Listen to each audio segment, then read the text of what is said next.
Hello everyone, welcome back to the series of Python. I am Ashish Goel and let's continue with the discussion what we had in the last uh, sessions like functions. तो function के बारे में हमने देखा कि function कैसे define करना है, कैसे call करना है, किस किस तरीके से define कर सकते हैं and कैसे arguments हम उसमें pass कर सकते हैं. Now let's move on और कुछ और बात करते हैं function के बारे में. Now returning value from function, तो फंक्शन से वैल्यू रिटर्न करना है तो किस तरीके से करेंगे या किस टाइप की वैल्यूज हम रिटर्न कर सकते हैं. Function in Python may or may not return a value. Accordingly, in Python, function can be categorized in the following two categories: functions returning some value, non-void function, and function returning any value. So, not returning any value, so void function. तो void function and non-void function. Function जो value return करेंगे वो non-void function कहलाएंगे और function जो value return नहीं करेंगे वो void functions कहलाएंगे. Functions that return some computed result in terms of a value fall in this category. When we are talking about the returning function means जो non void functions हैं, ठीक है, उसकी हम बात कर रहे हैं. सिंटेक्स, ठीक है, क्या होगा रिटर्न करने का? Return and the value, what ever be the value. Value could be a variable, value could be a literal, value could be like your expression, or value could be some other function call as well, right? It depends. Value being returned can be one of the following type: a literal like 10, variable, this x, and expression, okay, whatever be like this. Okay, let's check it out with an example how we can do so. Okay, तो like जैसे हमने कहा हम एक function बना रहे हैं def greater. Okay, and इस ग्रेटर फंक्शन में हमने ले लिया num1 num2. अभी यहाँ पर हमें इनको कंपेयर करना है. If num1 is greater than num2, okay, then return num1, else return num2. And in the top level statements, what we need to do is num1 equals to integer input, enter any value,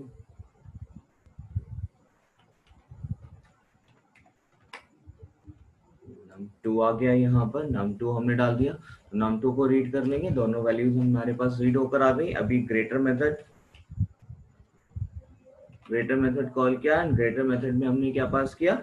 num1 num2, right, like this. अभी हम यहाँ पे क्या करेंगे? से एक variable ले लिया हमने gt, और gt में हमने रख लिया ये ग्रेटर का रिजल्ट. फिर हमने यहाँ पे डिस्प्ले करा दिया प्रिंट ग्रेटर वैल्यू, और ये आ गई हमारी greater value gt. just like this. Save कर दीजिए इसको एंड देन इसको रन करा के टेस्ट करते हैं. एंटर एनी वैल्यू, वैल्यू होगी लाइक 15 और से 25, तो ग्रेटर वैल्यू इज 25. तो यहाँ से वैल्यू जो रिटर्न हो रही है वो क्या हो रही है? num1 यहाँ पर रिटर्न हो रही है इस तरीके से सिंपली, जो कि जीटी में आ रही है, और फिर जीटी से हम ग्रेटर वैल्यू को शो कर रहे हैं.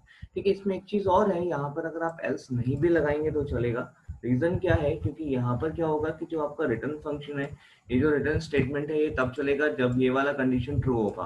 और अगर एक बार रिटर्न स्टेटमेंट चल गया तो आगे की कोई स्टेटमेंट नहीं चलते. ठीक है, तो इसलिए आगे जाएगा ही नहीं कभी भी सिस्टम, मतलब स्टेटमेंट आगे वाला एग्जीक्यूट नहीं होगा, तो आपको एल्स लगाने की जरूरत नहीं है.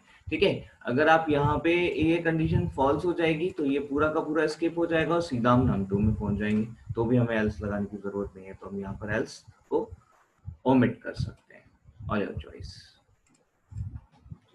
वेल, दूसरा एक और एग्जांपल देखते हैं. इसमें हम एक्सप्रेशन चाहते हैं कि वो रिटर्न किया जाए.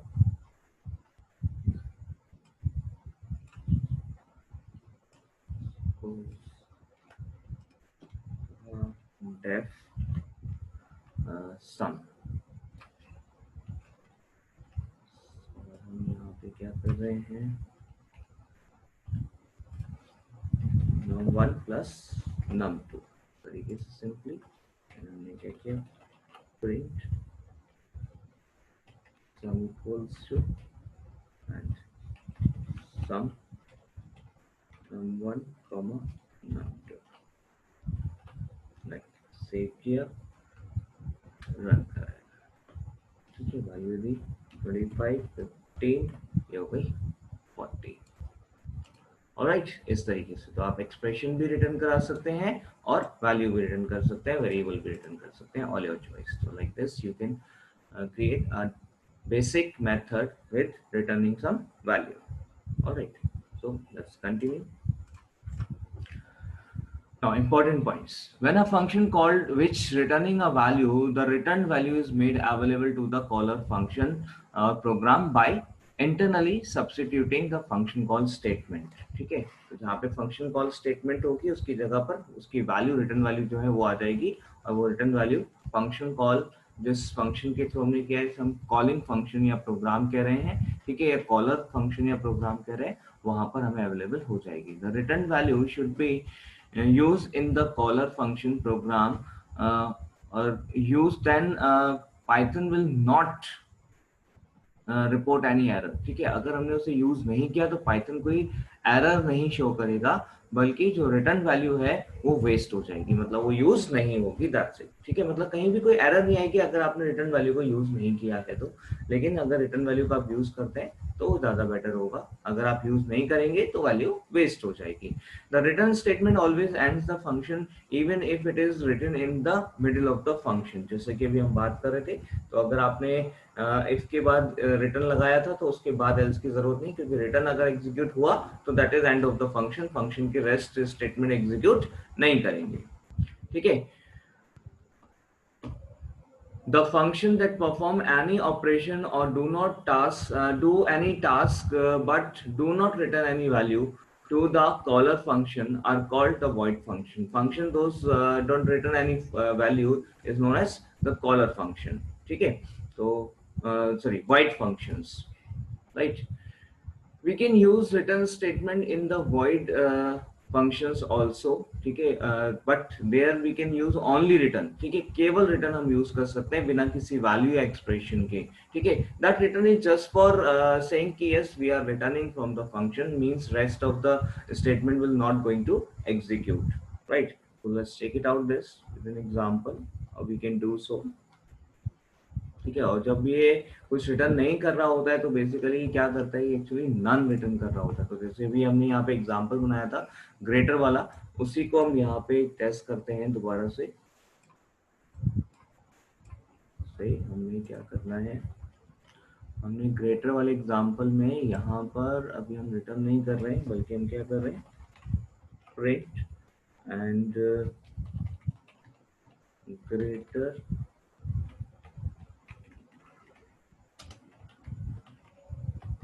वैल्यू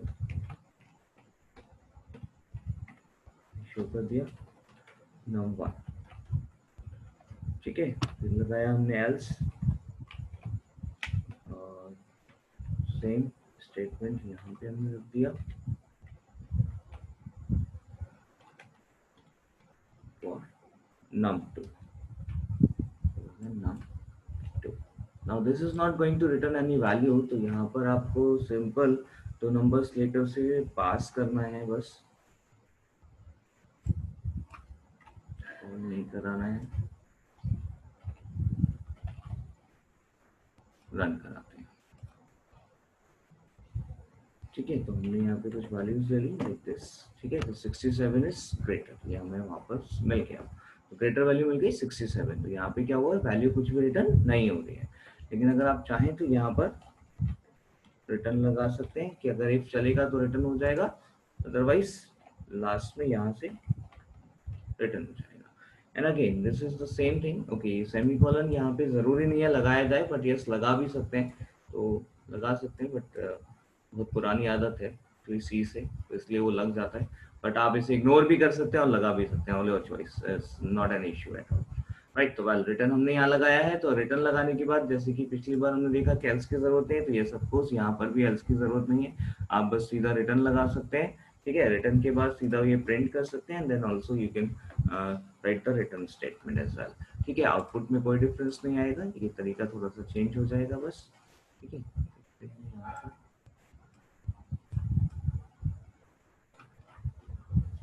हमने दिया 54 एंड से 70 लाइक 36। हर बार सेकेंड वैल्यू बड़ी कर रहे हैं, इस बार फर्स्ट वैल्यू बड़ी करके देख लेते हैं। तो इट्स लाइक 54, तो 54 यहाँ से आ गया, रिटर्न हो गया यहाँ से, और ये फिर स्टेटमेंट नहीं चलेगा। और अगर हम इसको दोबारा से एग्जीक्यूट कराते हैं तो आप देख सकते हो कि यहाँ पर आपका जो वैल्यू है से सेकेंड वाली अगर बड़ी होती है तो वो आ जाएगी like this. Okay, all right, let's move on. Okay, possible combination of functions: non-void function with any arguments, non-void function with some arguments, or non-void function with without any argument, and void function with some argument. तो ये हम already देख चुके हैं। with argument, no return type, ठीक है, with argument, returning some value, with argument no without argument and without return value, without argument and returning value. It's all depends कि आप किस तरीके से यूज करना चाहते हैं। तो नॉन वाइड फंक्शन जो कि रिटर्न नहीं करता कोई वैल्यू, हो सकता है उसमें कोई आर्ग्यूमेंट भी ना हो, तो non void function with not without any argument, and not void function with some argument, void function without any argument, and void function with some argument. तो ये चार टाइप से आप यहाँ पे फंक्शंस को डिफाइन कर सकते हैं, जो कि हम लास्ट सेशन में ऑलरेडी देख भी चुके हैं। ठीक, unlike other programming languages like C, C++, and Java, etc., now Python allow you to return multiple values as well. So if you require to have multiple values to return, तो हाँ ये आप यहाँ पे Python में कर सकते हैं। ठीक है, तो किस तरीके से आप करेंगे, जैसे रिटर्न वेरिएबल 1 वेरिएबल 2 कॉमा लगाकर आप लिखिए, या फिर आपका जो भी से एक्सप्रेशन हो, एक्सप्रेशन 1 एक्सप्रेशन 2, ठीक है, या कोई वैल्यू है तो वैल्यू 1 कॉमा वैल्यू 2, इस तरीके से आप यहाँ पे एक्सप्रेशंस लिख सकते हैं। तो कितने भी वैल्यूज आप यहाँ पे देना चाहें रिटर्न करने के लिए वो आप दे सकते हैं, बट जो भी वैल्यूज आप रिटर्न कर रहे हैं तो उतने ही वो वैल्यूज जब आप रिटर्न करेंगे तो डेफिनेटली जब कॉल होगा फंक्शन तो वहां पर भी उन सारी वैल्यूज को रिसीव करने के लिए वेरिएबल्स प्रॉपर होने चाहिए, या फिर आपके लिए वो ट्यूपल रिटर्न करेगा। ठीक है, तो let's check it out how we can do सो।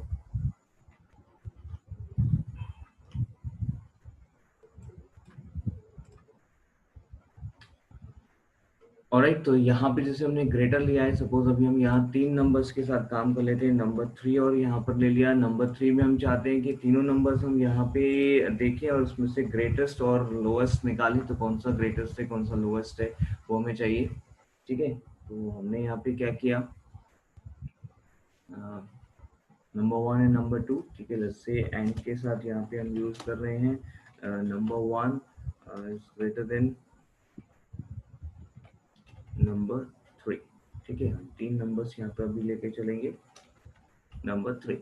ठीक, तो हमारा नंबर 1 जो है वो ग्रेटर हो गया, और अभी हमने यहाँ पे क्या करना है, एक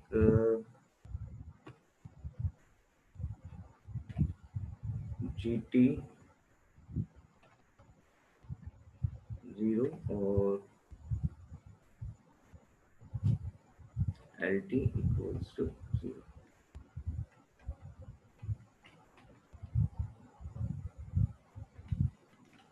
स्मॉलेस्ट टेस्टिंग, तो GT इक्वल्स टू ये आ गया। इसी तरीके से हमने बताइए,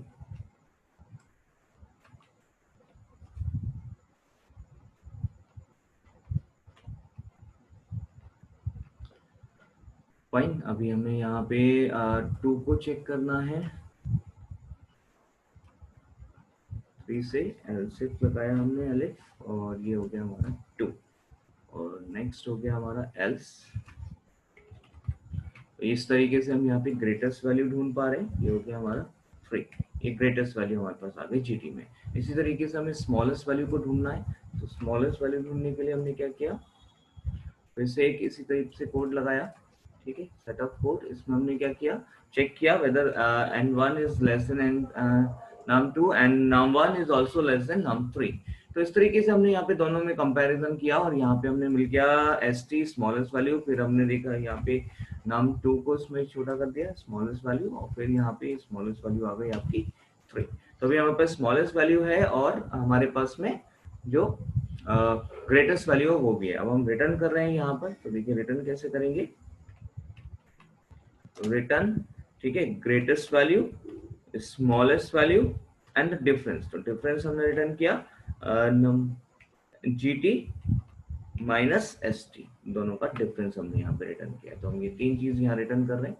तो देखिए किस तरीके से हम काम करा पाएंगे। तो यहाँ पर हमने क्या किया, नंबर 3 भी पास कर दिया और फिर भी हमने यहाँ पे ले लिया रिजल्ट इक्वल्स टू, अब जब रिजल्ट को डिस्प्ले कराएंगे तो that result will be a tuple. तो let's check it out, print result.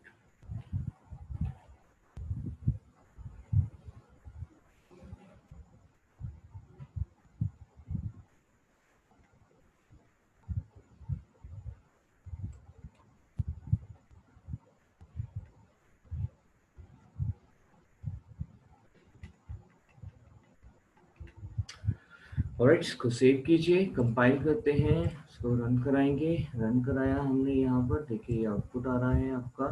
तो वैल्यूज डालने हैं हमें 3 वैल्यूज, तो हमने वैल्यूज डाल दी 45, 86, 72। तो देखिए ये ट्यूपल हमें वापस मिल गया, ग्रेटेस्ट वैल्यू 86, 45 स्मॉलेस्ट वैल्यू और 41 दोनों का डिफरेंस। तो ये इस तरीके से आप रीड कर सकते हैं। ये आपके पास आ गया। आप अलग अलग वैल्यू चाहें तो अलग अलग वैल्यू में स्टोर कर सकते हैं। जैसे हमने यहाँ पे ले लिया जीटी, एसटी और से डिफरेंस, राइट, इस तरीके से। तो ये कुछ वैसा ही है जैसे हमने पहले किया था मल्टी वैल्यू असाइनमेंट। तो ये वही है, मल्टीपल वैल्यूज को असाइन कर रहे हैं। तो जो मल्टीपल वैल्यूज रिटर्न होकर आ रही हैं उनको हमने मल्टीपल वेरिएबल में स्टोर कर दिया और अब हम यहाँ पे प्रिंट करा सकते हैं अलग अलग, ठीक है। जैसे greatest is GT, all right, print smallest ST and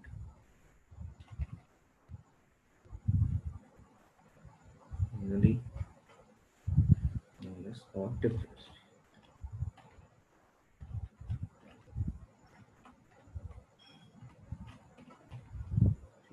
दिया सेव किया हमने, रन कराया, ठीक है। इस देख सकते हैं यहाँ पर वैल्यूज हम क्या दे रहे हैं, हमने वैल्यूज दे दी से 32, 58 एंड 92, ठीक है। तो 92 ग्रेटेस्ट आ गया, स्मॉलेस्ट 32 आ गया और दोनों के बीच का डिफरेंस 60 आ गया। तो like that we can have the multiple return values, alright, okay. Let's move on. Composition in general, मतलब कंपोजिशन जो कि फंक्शन कॉल कंपोजिशन हम यहाँ पे बात कर रहे हैं। तो कंपोजिशन क्या है, composition in general refers to using the expression statements as a part of large expression and statement. Means एक स्टेटमेंट में दूसरा अगर आपने स्टेटमेंट यूज किया है तो that is known as composition, यानी कि एक फंक्शन कॉल में दूसरा फंक्शन कॉल या फिर कुछ इस टाइप से, ठीक है। तो in function context composition is composition of arithmetic expressions like this. तो जब आप फंक्शन कॉल कर रहे हैं तो आपने अरिथमेटिक एक्सप्रेशन को यहाँ पे कंपोज कर दिया। तो आपने यहाँ पे जो वैल्यूज दी हैं वो वैल्यूज दी हैं दो अरिथमेटिक ऑपरेशंस, अरिथमेटिक एक्सप्रेशंस के फॉर्म।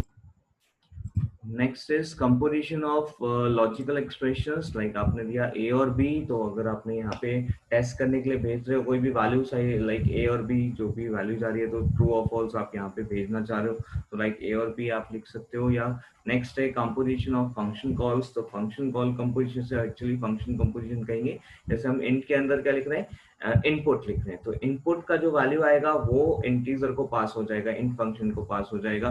तो इस तरीके से यहाँ पर हमने क्या किया कि एक फंक्शन के अंदर दूसरे फंक्शन को लिख दिया, फंक्शन कॉल एक लिखा, उसके अंदर दूसरा फंक्शन कॉल लिख दिया। ये एग्जीक्यूट कैसे होगा, पहले इनर कॉल एग्जीक्यूट होगी फिर आउटर कॉल एग्जीक्यूट होगी, ठीक है।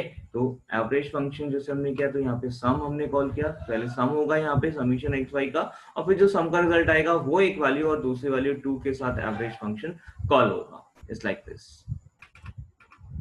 ठीक है। नाउ स्कोप ऑफ वेरिएबल, तो स्कोप ऑफ वेरिएबल, इसमें जो स्कोप रूल की अगर हम बात करें, scope rule of a language are the rule that decided that decide in which the part of program a particular piece of code or the data item would be known and can be accessed therein। ठीक है। तो जो एक variable हमने बनाया है, वो variable हम कहाँ यूज कर सकते हैं, कहाँ पर वो अवेलेबल होगा, ये है उसका scope rule. Parts of a program within which a name is legal and accessible called the scope of the name. The name is the variable there, ठीक है, variable or whatever the programming element। तो वो जो name है वो हमने कहाँ declare किया है, कहाँ पर वो legally accessible होगा, ठीक, वो कहलाएगा उस name के लिए उसका scope। ठीक है, name का scope, the variable scope। okay। Type of scope, global scope and the local scope, these are the major scopes, global scope और local scope। देखते हैं global scope में क्या है। In Python, a name declared in top level segment, top level segment जो main वाला section है जिसमें हम बिना किसी header के हम काम कर रहे होते हैं, ठीक है, जो top level statements हम लिखते हैं वो top level segments में काउंट किए जाते हैं। of a program is said to be have global scope. ठीक है, तो उसमें जो भी हम डिफाइन करेंगे वो ग्लोबल स्कोप होगा। This name will be usable inside anywhere in the whole program और in any block and function. ठीक है। whereas local scope क्या होगा, in Python a name declared in a function body is said to have a local scope। this name will be used only within the function in which it was declared। तो जिस function में किसी variable को आपने declare किया है वो सिर्फ और सिर्फ उसी में यूज हो पाएगा, क्योंकि वो फंक्शन का इंटरनल पार्ट हो गया, वो लोकल हो गया, फंक्शन के बाहर वो अवेलेबल नहीं होगा। Now name resolution, name resolutions scope, resolving scope of a name is actually known as name resolution। ठीक है, तो resolving of scope, तो scope resolving किस तरीके से, for this Python allows name resolution rule known as LEGB rule। like how, जैसे पहला rule है, it checks within the local environment first, सबसे पहले लोकल एनवायरनमेंट में चेक करेगा। तो LEGB में ये L सबसे पहले आ गया, लोकल का L। ठीक है, तो लोकल एनवायरनमेंट या लोकल नेम स्पेस में सबसे पहले चेक किया जाएगा। उसके बाद हम चेक करेंगे एनक्लोजिंग एनवायरनमेंट में, जिसका E आ गया LEGB में, E एनक्लोजिंग का E। तो सेकेंड लेवल होगा हमारा enclosing environment, and third level होगा हमारा ग्लोबल एनवायरनमेंट, और फिर फोर्थ लेवल होगा हमारा built in environment. Like this.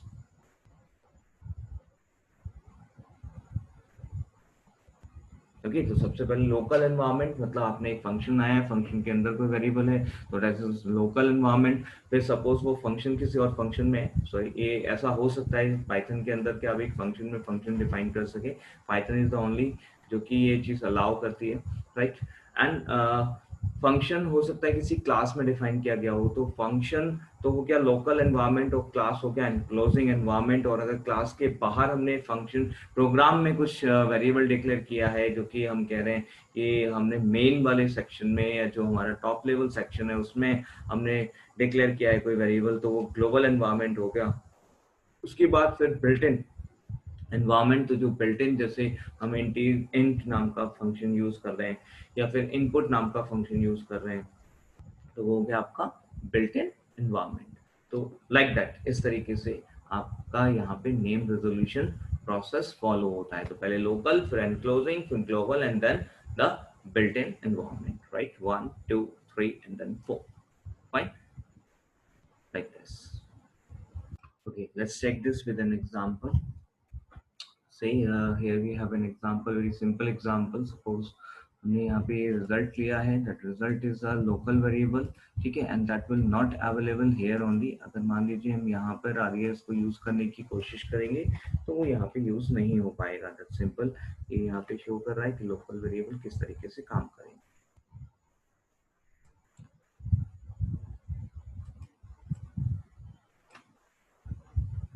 Number लिया हमने सपोज कोई 45 एंड 21, ठीक है। तो देखिए यहाँ पे एरर आ गई ठीक है, name error, name RES is not defined. कहाँ पर आ रही है ये एरर? रिजल्ट प्रिंट RES जब हम दे रहे हैं लाइन नंबर 8, तो ये आ गया आपका लाइन नंबर 8, रिजल्ट हम यहाँ पे शो कर रहे हैं। ओके, ठीक है, देखिए लिखा हुआ है लाइन नंबर 8। फाइन, तो हम RES को ये यूज नहीं कर सकते क्योंकि लोकल वेरिएबल है यहाँ पर। ठीक है, तो अभी हमें यहाँ पर जो वेरिएबल हमने डिक्लेयर किया है जिसमें वैल्यू रिटर्न होकर आ रही है उसे यूज करना पड़ेगा। हो सकता है कि वो सेम नाम से हो तो कोई दिक्कत नहीं आएगी। तो 45 एंड 21 हमने यहाँ पे यूज इससे रन कराना पड़ेगा, गलती से वहाँ पे स्टेटमेंट आ गया। ठीक है, तो 45 एंड 21 इज लाइक दिस, तो ये आ गया सम 66। ओके, तो this is how local variable works. तो ये आपका लोकल वेरिएबल था जो कि यहाँ पर आपको नहीं मिल रहा। ऑलराइट, ठीक है, एंड ग्लोबल वेरिएबल, तो ग्लोबल वेरिएबल का भी एक एग्जांपल देख लेते हैं। Suppose that if we are using like num1 and num2, ठीक है, आप देख सकते हो यहाँ पर हमने यूज किए हैं num1 एंड num2। हम इसमें पास नहीं कर रहे हैं num1 एंड num2, लेकिन फिर भी हम यहाँ पे यूज कर पा रहे हैं। ठीक है, तो नोटिस हमने यहाँ पे कुछ भी पास नहीं किया है, लेकिन even then we can do the summation. ठीक है, तो समीशन हमारे को मिल रहा है, एडिशन हो पा रहा है, num1 num2 यूज हो पा रहे हैं, जो वैल्यूज यहाँ से रीड हो रही है वो वैल्यूज यहाँ अवेलेबल हो रही है। That's because of that num1 num2 is global variable and that is used in this here only, right? So this is the global variable as well, right? अब suppose अगर हम यहाँ पर ये करते हैं कि हम यहाँ रिटर्न नहीं कराएं, या हम रिटर्न करा रहे हैं RES,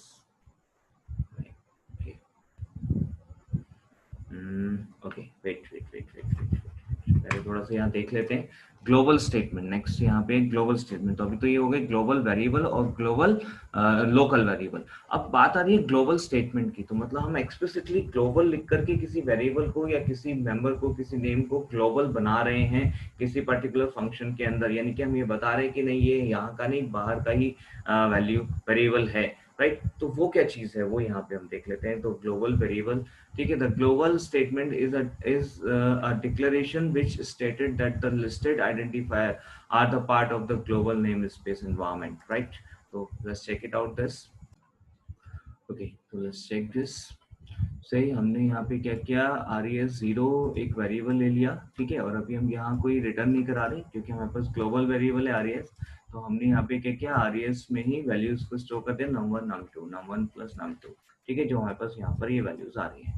ठीक है, चाहे तो आप इसे हटा भी सकते हैं लास्ट की तरह से, लेकिन जस्ट मैंने अभी यहाँ पे रखा हुआ है डिफरेंशिएट करने के लिए। तो RES यहाँ पे हमने रखा है, ठीक है। तो अभी RES यहाँ पे हमने क्या किया, सम हमने यहाँ पे num1 कॉमन num2 ये दे दिया, तो जो कि n1 n2 में चला जाएगा। जो रिजल्ट हमारे पास RES में आ गया दोनों का एडिशन, और फिर हम RES को डिस्प्ले कर रहे हैं, और RES ऑलरेडी एक ग्लोबल वेरिएबल है, राइट? तो देखिए क्या होगा, ध्यान से देखिएगा, फिर समझेंगे इसको क्या होगा, सोल्यूशन भी देखेंगे। ओके, तो अभी हमने इसको रन कराया, से नंबर्स दे दीजिए कोई, से 82 एंड 24 हमने नंबर दे दिया। ओ, ये रिजल्ट क्या आ गया, 0, क्योंकि वी आर एक्सपेक्टिंग कि दोनों का सम आना चाहिए और यहाँ पे रिजल्ट होना चाहिए था 106, बट यहाँ पे रिजल्ट आ रहा है 0। तो let's see how 0 will come. तो एक्चुअली यहाँ पे क्या हुआ कि जब आपने रिजल्ट 0 दिया, ठीक है, ये बिल्कुल आपने एक वेरिएबल यहाँ डिक्लेयर कर दिया, and yes of course this is a global variable as well. But यहाँ जब पाइथन में आप डिक्लेरेशन कर रहे हैं, तो declaration is simple variable equals to value. तो जब आप डिक्लेरेशन कर रहे हैं तो that is variable equals to value, और आप यहाँ पे आपने डिक्लेरेशन कर दिया एक तरीके से, result equals to some value, right? तो दैट मींस व्हाट कि RES is declared as local, क्योंकि अगर हम यहाँ पर num1 और num2 ले लेते हैं, ठीक है, तो वो भी लोकल वेरिएबल हो जाएंगे।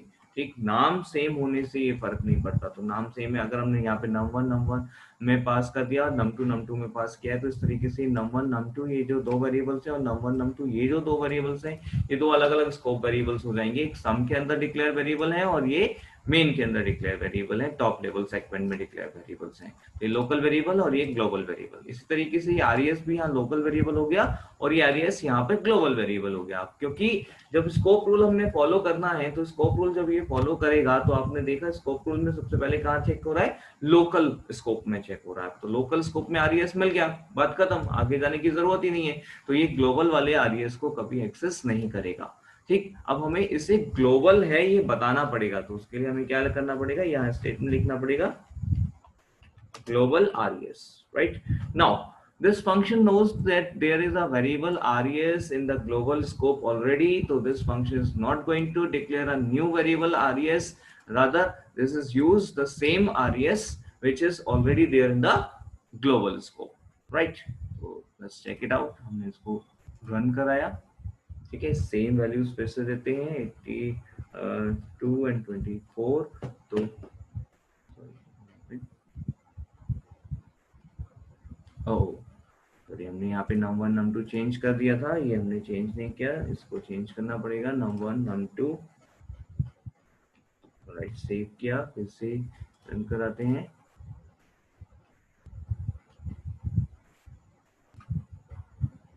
तो हमने रन कराया 84 और 22, चलो कोई नहीं, सेम ही आउटपुट आने वाला है, तो रिजल्ट आ गया 106, जो कि पहले 0 आ रहा था, तो यहाँ पे रिजल्ट आ गया 106, तो this is how we can use the global statement here, alright, okay, thank you very much. आप ट्राई करके देखिए, नेक्स्ट सेशन में कुछ और चीज़ों के बारे में डिस्कस करेंगे। Bye bye.